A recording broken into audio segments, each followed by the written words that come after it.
Hello, alright, this is my character analysis of Goneril from King Lear. So first I'm going to talk a little bit about Goneril. Um, Homegirl is a viper. She is a straight up viper. She's essentially like a personification of evil. Um, she doesn't, there's not a single character in the play really that she cares about. She's attracted to some people, but I'll get into that when I talk about the relationships. But her ultimate motivation for everything she does is for power. She really doesn't care about anything else but getting power and getting what she wants and her own pride. And she is vicious. She does not care who she steps on, who she hurts. She doesn't. She would kill a room full of people with the snap of the finger, the blink of an eye, and she wouldn't feel a thing. She's that kind of person. She does not, she really only cares about herself. She really, really does. And so I want to talk about you. You learn a lot about her in her relationships with people. So I'm going to go ahead and go through her most prominent relationships in the play. The first of which being with her father, King Lear, and so they have a father-daughter relationship. But it's sort of, I get the sense that he's always been more of a figure to her. They don't necessarily have such a personal relationship, which is, to be understood when you're royalty and she's been brought up in the castle and he's been, busy ruling and doing this and that and going off to war his whole life.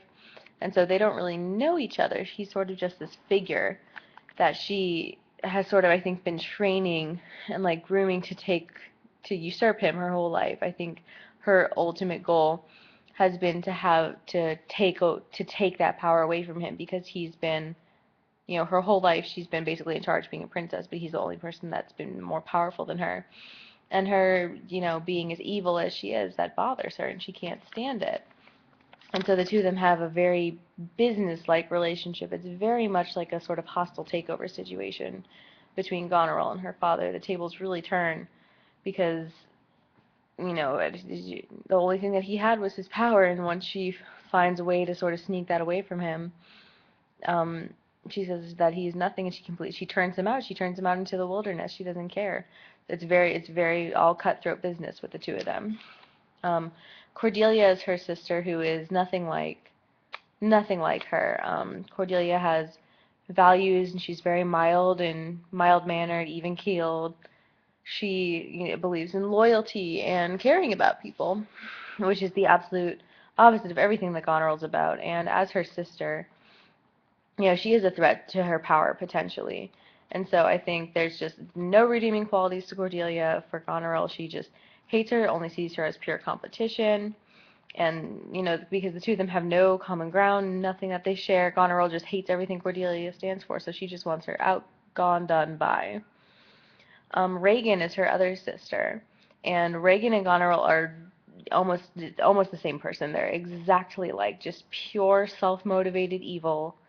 And so the two of them butt heads a lot. They're very aggressive with each other, and they're sort of almost like each other's really twisted playmates when they're egging each other on to, who can be crueler, who can go farther, who will do more to succeed, and who wants it more, and who will go farther and gain more power. And they just go back and forth and egg each other on and on and on and on and on. And it's their like sick way of caring about each other almost, because they're both just so vicious and so ruthless, and they're each other's only worthy competitors, and they have a really fierce competition over Edmund, who, they both are attracted to. And so it's like they respect each other, but they would never hesitate to take the other one down in a heartbeat. There's no like sentimentality there. It's just, they respect each other and they're each other's, fierce competitors and playmates, but that's it. They don't actually care about each other. And Edmund is the man that Goneril has an affair with, and I don't think she cares about him. She doesn't love him.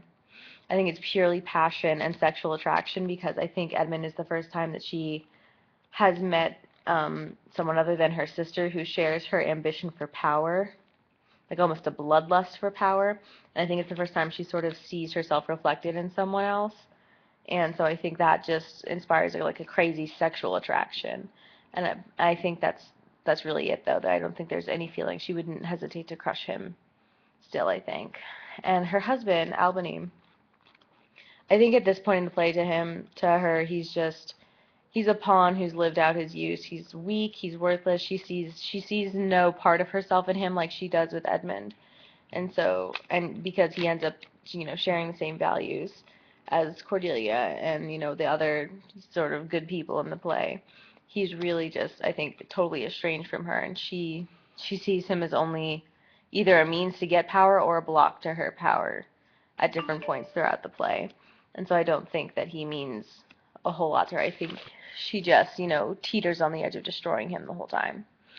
And so that is my analysis of the vicious viper of a character of Goneril.